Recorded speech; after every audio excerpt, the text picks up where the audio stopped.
À la lecture de Ésaïe 36, 1, 22, 37, 31 et Matthieu 3, 10, 15, 13 et 13, 6, nous remarquons sans doute que dans ces passages, il y a de nombreuses allusions à des racines. Les racines sont des choses très importantes et dans nombre de cas, elles exercent une influence déterminante. La vie d'un arbre, par exemple, dépend presque tout entière de ses racines. De même pour nous, bien aimés, nos racines et les conditions de notre enracinement sont des facteurs de première importance pour tout ce qui touche à notre destinée éternelle.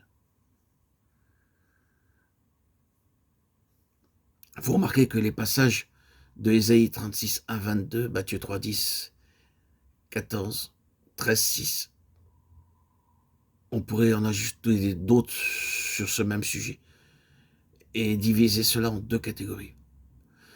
Les uns se rapportent à un enracinement normal et sain, capable de résister avec succès aux influences adverses. Les autres se rapportent à un enracinement insuffisant et sans durée. Disons quelques mots de cette seconde catégorie. Si nous examinons ce sujet dans la parole de Dieu, nous constatons que parmi ceux dont les racines ou l'enracinement s'est révélé insuffisant, on peut distinguer plusieurs cas spécifiques. Par exemple, Matthieu 3,10, déjà la cognée est mise à la racine des arbres. Cette parole de Jean-Baptiste se rapporte à Israël. Pendant une période prolongée, Dieu a donné à son peuple l'occasion de se développer et de faire honneur à son maître. Dans tous les domaines, Dieu a pourvu à tout pour favoriser un enracinement sain et profond et assurer ainsi à son peuple une vie stable, durable. Et maintenant, l'heure grave est là. Un temps de crise est arrivé pour les racines qui vont être soumises à une épreuve particulièrement sévère. Le résultat de l'épreuve, nous le connaissons. Une fois de plus, Israël a dû être déraciné. Peu d'années après que cette parole du Baptiste fut prononcée, le peuple fut arraché de son sol par les légions romaines, emporté par le grand ouragan du jugement de Dieu, et dispersé çà et là à la surface de la terre. Depuis lors, il n'a jamais été replanté, la cognée a été mise à la racine de l'arbre.